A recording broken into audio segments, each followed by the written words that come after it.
Chapter 9. Looking Ahead. Hunk yawned hugely and nearly fell face first into his breakfast when his elbow slipped on the table. That yawn was echoed foursquare around the table. None of the paladins were feeling particularly alert. Even Shiro had been late to breakfast, and Lizen and Modri were entirely absent. This was not something that escaped Allura's notice. "Whatever is wrong with you today?" she asked. "Did you train too hard?" "No," Hunk said, straightening up with an effort. "It's just that some nights sleeping is harder work than being awake is." Pidge flicked a dirty look at Lance. "I didn't have any trouble waking up. Not with Lance yelling that his head was made of blueberry pizza. What the heck, Lance? And what's with that weird voice you were using?" Lance was rubbing at his eyes, which felt like they'd been rolled around in ground pepper. "It's from a kid's book," he said over a few stifled snickers from the others. "I had a dream where I was reading it to a couple of my cousins. It was great, but I had to go with the Blue Lion, 'cause if I didn't, they wouldn't be there to read anything to ever again. Somebody was giving me a choice. Stay with my folks and do nothing, or face a huge evil." Pidge was staring at him now, and so were the rest of his teammates. "I had a dream like that too. I had to go with the Green Lion to keep something evil from taking other people's families away from them." "So did I," Keith said. "Only for me it was either get into the Red Lion or watch everyone lose their freedom forever." "Me too," Hunk said, suddenly wide awake. "I had to go with the Yellow Lion or everyone's world would die, like the Balmera almost did." "I was asked to give my life to face the enemy," Shiro said. "If I didn't, the enemy would take it from me." I'm not sure exactly what they meant by that. There are a lot of things that it could mean. It wouldn't be the first time that someone asked that of me anyway. I'm military, or I was, and soldiers risk their lives to protect others all the time. I chose to fight. The others indicated that they'd chosen the same. Coran leaned over his bowl of pink stuff with an eyebrow upraised and a sharp look directed at the paladins. "Sounds like you've just had a genuine prophetic dream," he declared. "Not too uncommon among previous paladins, although they weren't usually so clear. Why, one young fellow once had one where he was being chased by huge piles of—" Thankfully, Modri came in through the door at that point, also looking weary. "Morning, all. Sorry I'm late, but I was up and back from the kitchen all night." Allura eyed him with concern. "Are you all right? Where's Lizen?" Modri got a plate from the dispenser and sat down with a tired grunt. "I'm fine, just a little underslept. Lizen's in the bath and will be down in a little while. My prideful and arrogant lady will never admit it, but you lot ran her right into the ground yesterday. Teleportation and hitting young warriors with sticks uses up an enormous amount of energy. She spent the entire night alternately sleeping like the dead and sending me out for food. When that appetite was finally slaked, she found herself as stiff as a sheet of hull plate. The hot soak is helping, but she won't come down until she's fully dry. Pass the baked sorlun, please." "Why not?" Allura asked, passing him a bowl of something green. "To spare your sensibilities," Modri smirked. "Have you ever smelled a wet galra, especially one who's just spent an hour or two in a simulated hot spring? It's not a pleasant odor by anyone's standards.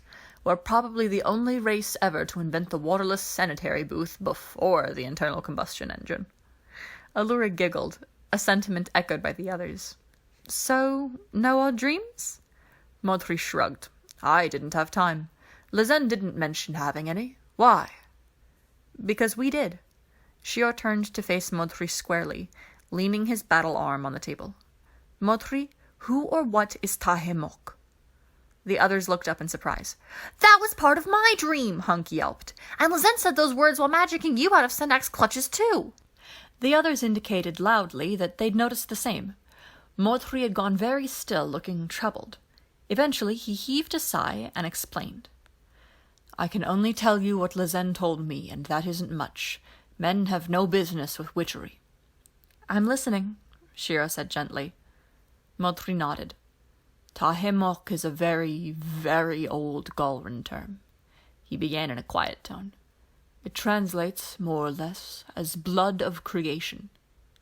"Ew," Pidge said. "We're predators. What did you expect?"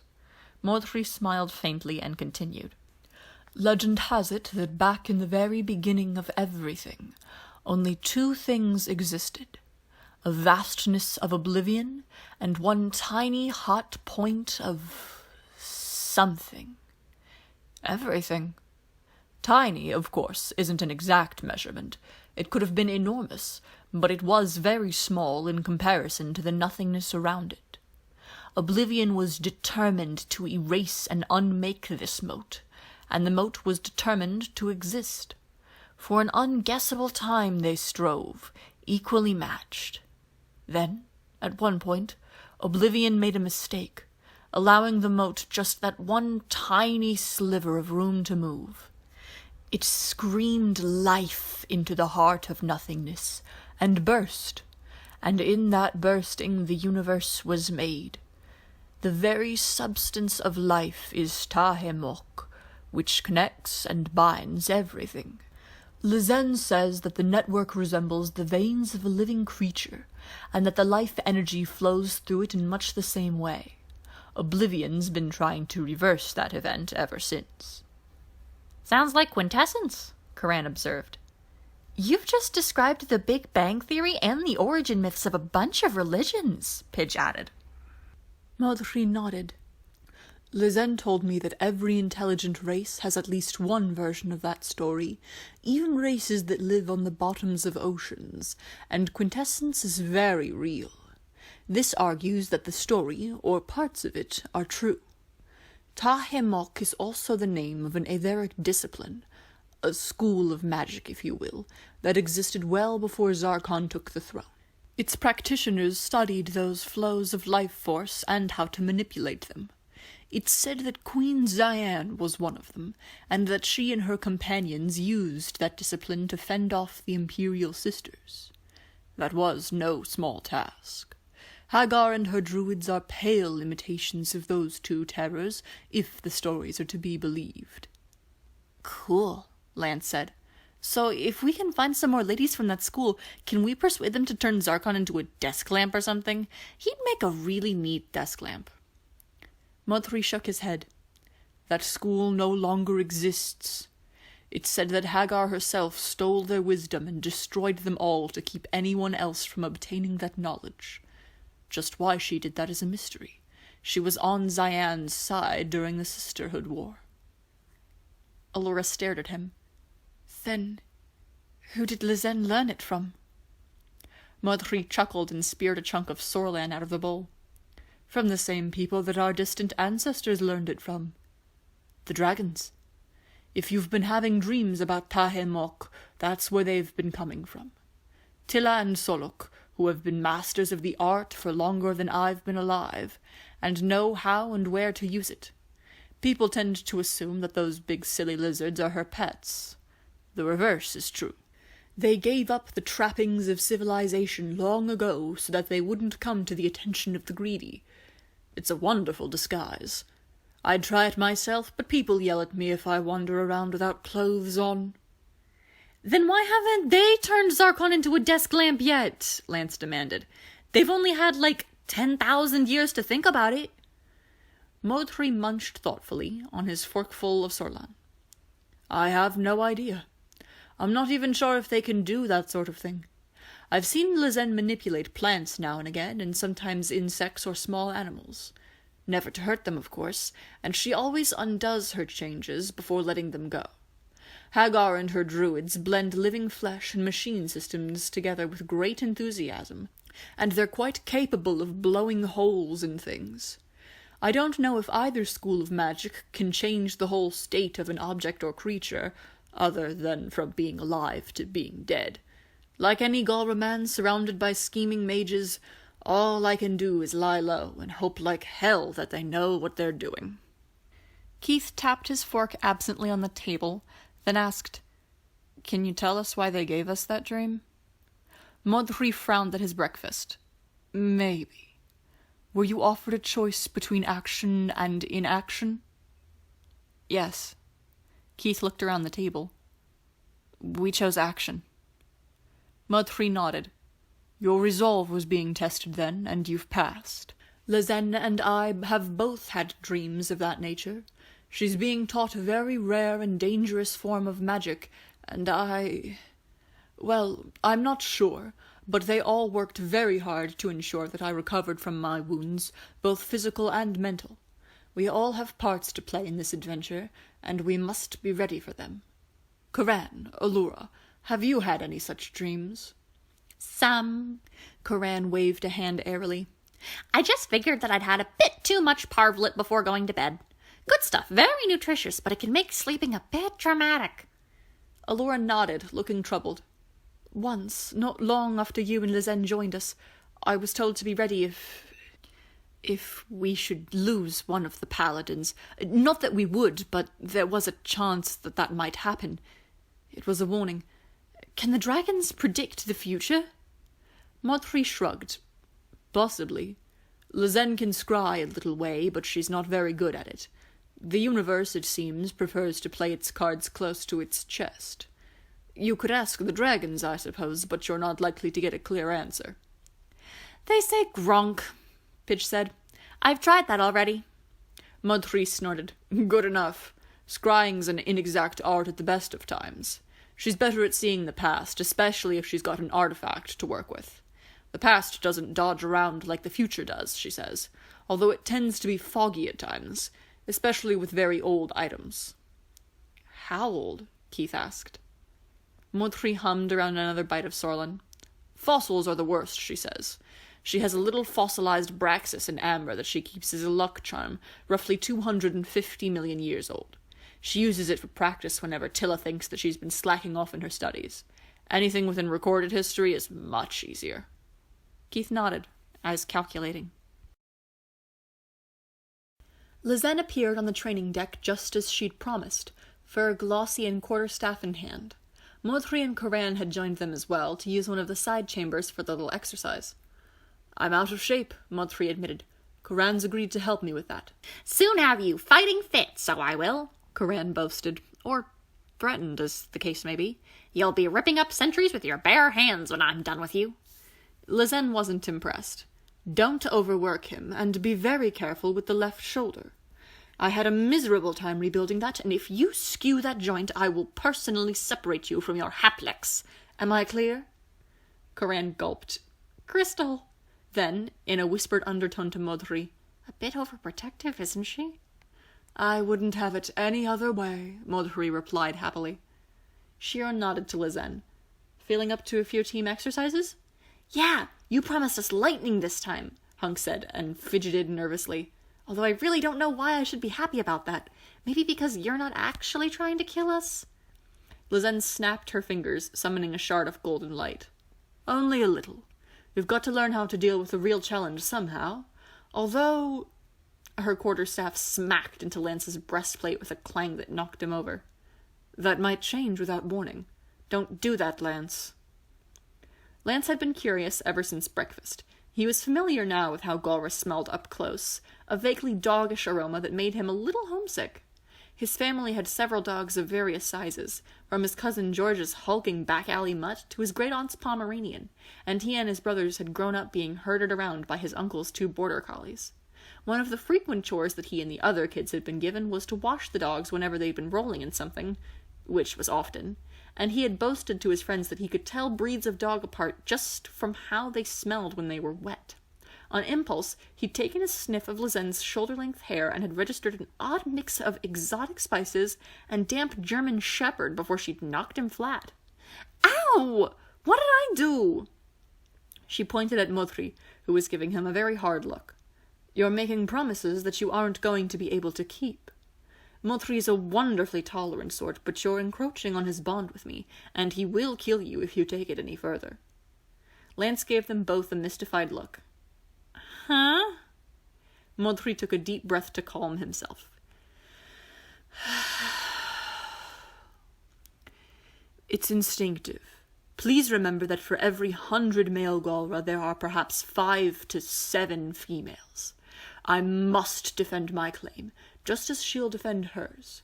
Catching a woman's scent like that is the first way a man shows that he's interested in her, and it is not wise to approach a woman who has already made her choice." "Sounds like something we should know more about," Keith said, helping Lance up.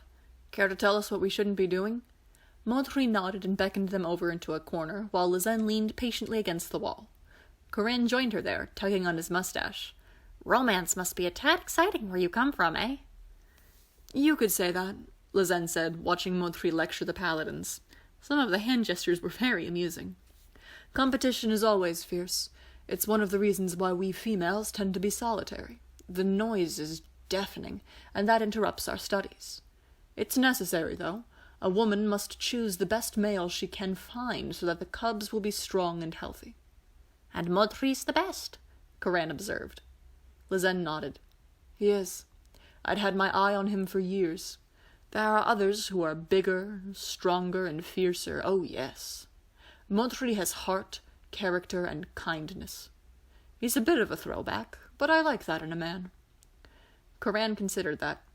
"Yeah, I recall your people from before we went into the cryopods. A bit aggressive, but not bad chaps. Zarkon didn't do you any favors after he took over, did he? There were rumors of breeding programs and the like, even in my time." Lizen tapped the butt of her staff on the floor. "Not just breeding programs. We've been fiddling around with our own genetics since well before the Sisterhood War. Zarkon's been encouraging his people toward the birth of the perfect soldier since he took the throne, and it's had some unfortunate side effects on the general population." "I can see that." Corinne rubbed thoughtfully at his chin. "You don't seem to be affected much." Lizen vented a puff of bleak laughter. "You never saw me as a teenager. Believe me, I was no prize. It took a great deal of wandering around the universe to knock the rough edges off, and I didn't really start to improve until I met the dragons. 7 Zampedran years of being bullied into good behavior by a pair of oversized venomous lizards does leave a mark, Corinne, and I'm still an arrogant and domineering bitra at times. Modri doesn't mind. He expects it of me, because it means that I'll tear the heart out of the universe itself to keep him and our potential children safe." "Hopefully it won't come to that," Corinne mused. "Congratulations on your finding him, by the way. He's an excellent fellow." "Thank you." Modri straightened up and crossed his arms. "That should do it," he said. "Just don't do any of that, and you should be safe enough in mixed company. Now go play with Lizen." The paladins were looking a little shell-shocked, and they stared owlishly at her for a long moment before Lance nervously raised a hand. Is it true about the thing with the thumbnails?" "It's traditional," Lizen said promptly, "but only in extreme cases. Get on deck." He scuttled off, whimpering, "Please don't kill me, please don't kill me," as he did so, the others close behind him. Corinne chuckled. "Abject terror. Just what I like to see in a cadet. Come on, Modri, let's get you warmed up. Have fun, Lizen." Lizen cackled and headed on deck. Later on, Keith wondered if perhaps the thing with the thumbnails might have been easier to deal with. Lizen's magic lightning bursts hadn't stung any worse than the castle's invisible maze had, but her aim was vicious. It would be a while before Lance could walk straight again, and Shiro had needed to call a halt twice to regain his composure. Pidge, being the smallest and most agile of them, had done fairly well, but Hunk had had a hard time dodging. Keith himself still tingled in spots whenever he moved. Nonetheless, they'd managed to work together through it to bring her down twice, which was better than anyone had expected. She'd vanished into the depths of the castle after that, promising them another session the following morning if nothing more interesting happened. The others had been perfectly willing to see her go, but Keith had something that he wanted to ask her about, something that had been bothering him deeply for some time. Lizen had a tendency to gravitate to the North Wing entertainment deck when she didn't want company, so he made his way up there. She wasn't alone. Soluk was with her, sprawled on his side and taking up most of the floor space, while his pet witch sat with her back against his belly scales, examining a palm-sized orange stone.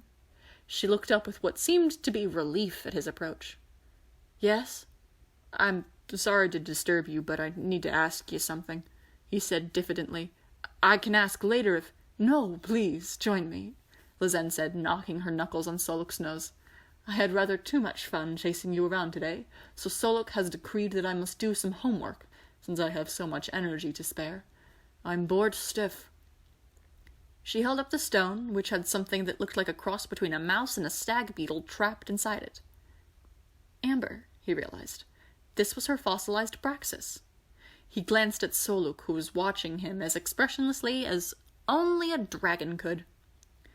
"It's sort of related. Can you tell me anything about this? He sat down in front of her, pulled out his knife, and took the wrapping off of his crosspiece, revealing the glowing symbol. Lizen hissed in surprise, taking the blade from him and examining it with care. Blade of Marmora. I've only ever seen 2 of these. Both were in private collections. This one... Judging by the lack of wear, I'd say that it was less than 100 years old. Ha! So they are still around. Good. Where did you get this? It was my mother's, Keith said simply. Lizen looked at him sharply. So look. The dragon lifted his head and sniffed at Keith, then bobbed his head with a grunt, uttering a string of odd noises before flopping down again. What? Keith asked. Sorry, it's the only way to be sure without rebuilding the medical section into a genetics lab, Lizen said, turning the knife in her hands. He says that you're a proper first-generation hybrid, all right, which is better than being a Tachang Sula or a Vats bastard. Keith glared at her. Excuse me? Lizen gave him an apologetic smile. And I beg your forgiveness. A Tachang Sula is a male who is impotent as a result of inbreeding, and a Vats bastard is someone who was born in a cloning vat as part of a genetics experiment. Both terms are rude for obvious reasons. You might have noticed that there's a lot of variation in the Golran race, Keith.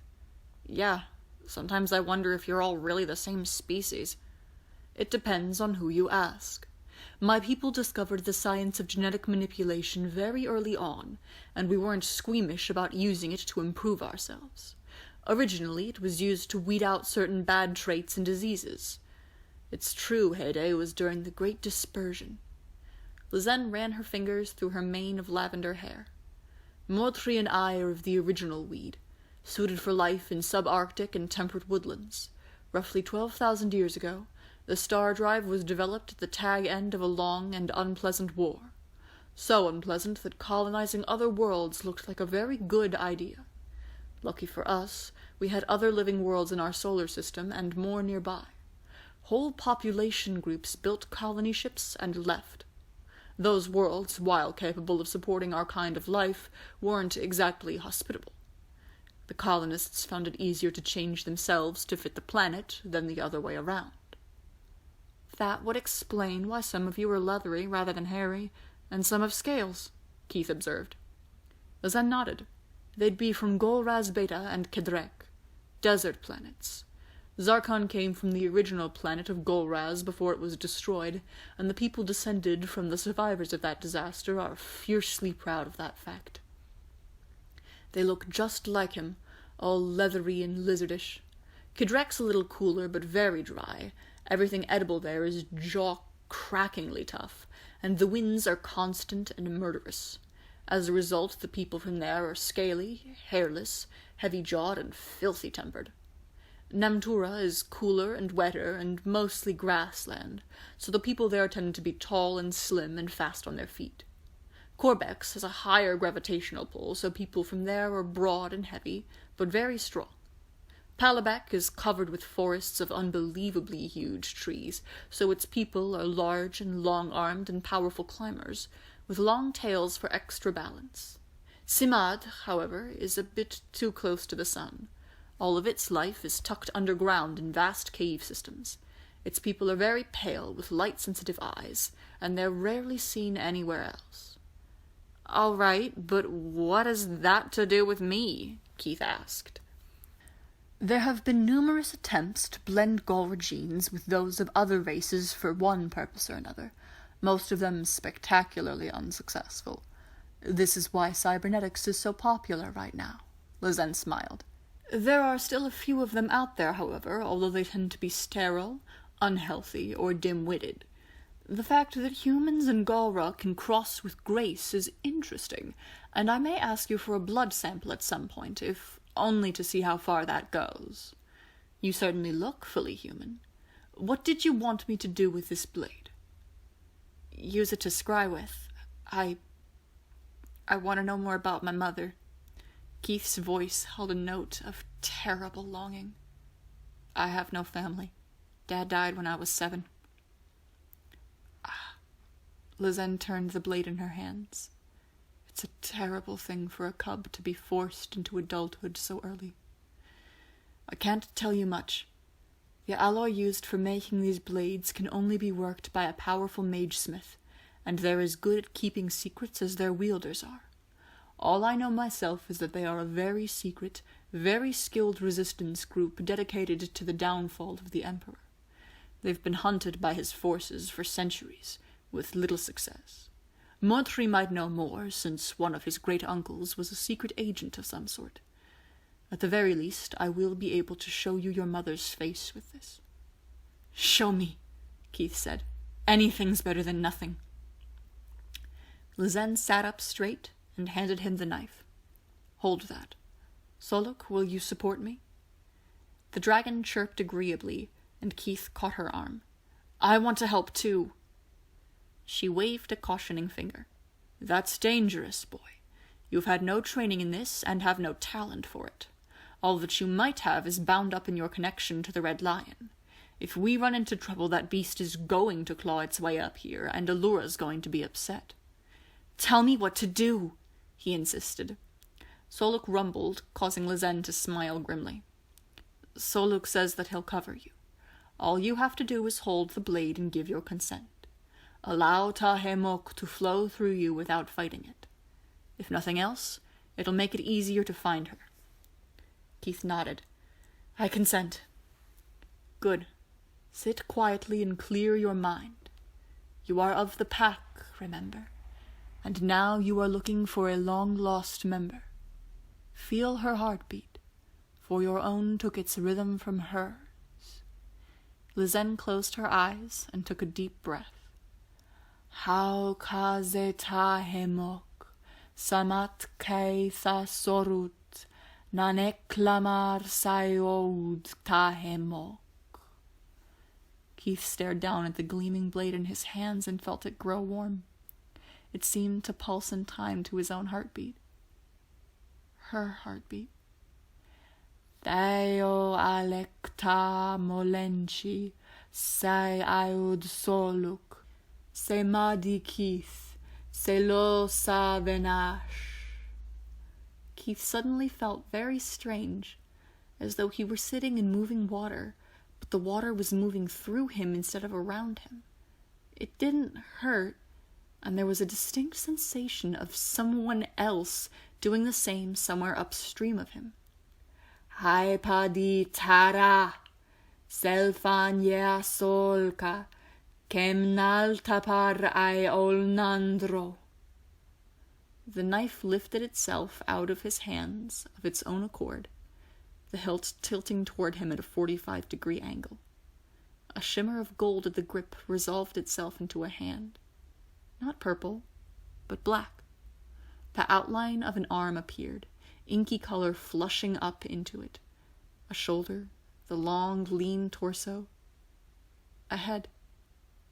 Garbed in black, masked in black, with gleaming pale violet lights for eyes, a tall shadow lifted the knife and stared at it in apparent surprise. Mom? Keith asked in a thin voice. The figure looked up and stared at him silently. The mask blurred and revealed a face, elements of which Keith saw every morning in the mirror. The elegant arch of the cheekbones, the large, wide-set eyes, the shape of the face and the delicate point of the chin. He had his father's coloring, but his mother's bones. They stared transfixed at each other, and a dark hand reached out to caress his face. She spoke then, a single word that rippled on the air like water. Keith? His name, although pronounced differently than he was used to. He swallowed hard and nodded. The tall woman turned and looked around, staring at Lizen as though committing her face to memory before turning back. I'll find you, she whispered, laying her knife back down in his hands and leaping away into eternity. The spell broke. Keith sagged, gasping for breath. He felt as though he had just run a marathon.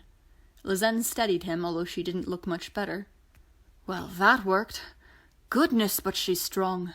Alive, too, which is a bonus. It must have torn her heart out to leave you, boy, but no doubt she had her reasons. That's what Marmora means." "What?" Keith asked blurrily. "It means sacrifice. A true blade of Marmora will sacrifice absolutely anything to achieve their goals, no matter how much it hurts. She allowed me to see that much. I wish that I could tell you what she was doing on your world all those years ago, but reading her was like trying to read a brick. In the dark. In a snowstorm. It's a good thing that I didn't try to look any deeper." "She's coming," Keith said, sagging against Lizen's shoulder. "She'll find me." Lizen pulled him back against Soluk's warm, scaly belly, propping them both on the dragon, who was already asleep. "Was this what you wanted?" "Yes." Keith looked up, struggling to focus. "Don't tell the others, okay?" Lizen considered the ramifications if this information got out prematurely. "I won't. Sleep, boy. You've done very well today." He was out like a light before she'd finished speaking. Allura was in the bridge with Coran, running routine scans on the ship's systems when Lizen walked in. This was unusual. She had avoided the pilot deck almost entirely as a matter of course, if only to ease the princess's worries about her motives. "Did you need something, Lizen?" she asked. "A small favor, if you would," the witch said, looking around at the starfield beyond the screens. "Where are we, exactly?" "Torfet system at the moment," Coran said. "Used to be a big shipping hub back in the day. Not much of it left now." Lizen paused for a moment, as if working something out. "Close enough. Can we skip a few systems over to Amaktu? I left something on the outer moon of Inibdos that I'm going to need soon." "That depends," Allura said. "What is it?" Lizen smiled. "If you must know, it's buried treasure. A genuine pirate chest, stashed away in my ill-spent youth." "You were a pirate?" Allura asked, staring at her in amazement. "Actually, that makes a lot of sense." Lizen shook her head. "Not really. Piracy is fun, but it carries risks that a sensible girl avoids. No, dear, my caches are all quite legal. I distrust banks, you see, so I've been converting my funds into gems and hiding them in various spots for many years." Coran gave her a suspicious look. "But you were a pirate, for a little while at least." She grinned wickedly at him. "About 8 months. Just long enough to pick up the best tricks of the trade. I turned to other branches of research after my captain made some unwelcome advances that resulted in what Lance refers to as the thing with the thumbnails." Allura giggled. "So, how does a Golra lady make her fortune in the world these days?" "Mostly through research." Lizen stepped forward to stare out through the screens. "I've visited dozens of live worlds and studied what was otherwise ignored there, prospected for mineral and metal deposits on dead worlds, and traded scientific dogma with various establishments, and all for a cut of the profits. I have several industries in multiple star systems paying small royalties into numerous accounts, and every so often I will take those funds and hide them away in solid form, where they can't be located, frozen, hacked, or taxed. The simple fact is that I need a new starship, Princess. I expect that you're starting to get tired of having us around, and I dislike having imposed upon your hospitality for so long." "Not at all," Allura exclaimed. "You've all been a great help. The paladins—" Lizen gestured a negative. "They're a fine team, but I'm running out of things to teach them. They take to their training like fish to water. It's amazing, really, and I suspect that their lions are helping them along. Besides, Modri and I will be of far greater use to you as independent scouts. The Emperor does have an heir, remember, and I want to go and have a fresh look at him anyway. Lotor wasn't much to look at the first time that I saw him, but that may have changed. If he's anything like his sire, he's going to be trouble." "True," Coran said darkly. "Reminds me of the heir presumptive of Hubakar. Everyone thought that he wasn't good for anything but chasing glitterflies until his father was assassinated.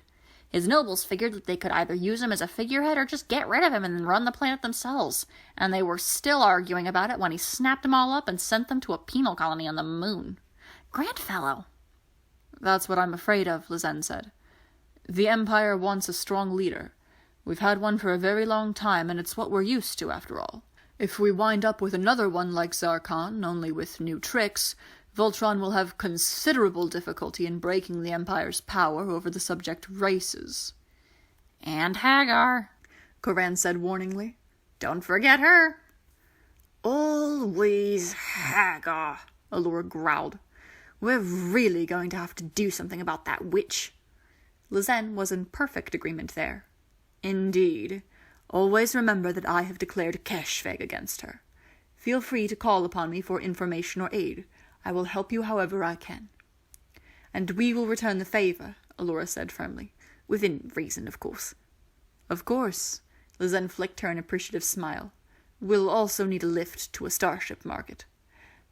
The Lazasko system has a decent one and won't be too far out of the way, although you'll want to keep your distance. The Togern fleet market is only mostly legitimate, and there will be dealers who will be desperate to get their hands on your museum piece here. She knocked a knuckle on Coran's console for emphasis. As a vital part of the drive system, Princess, you'll be as much at risk as we will. Allura acknowledged that with a defiant look. Expecting trouble? Lizen smiled. I'm a rogue witch who has declared war on two of the Empire's most powerful officials and their favorite general. I have allied myself with the sworn enemies of the Emperor, killed a valuable monster, knifed a druid, and have been the cause of a great deal of damage to a vital production center. Our dear sweet Modri has deprived the Empire of a huge amount of its potential arsenal of doomsday weapons as well, and I'd be very surprised if there wasn't a substantial bounty on our heads. Coran snorted. So, how are you going to get around that? Have Modri turn you in for the bounty and then bust your way out? Had a cadet once who did that 3 times before his mother caught up with him. She grinned evilly at him. I'll show you when we get there.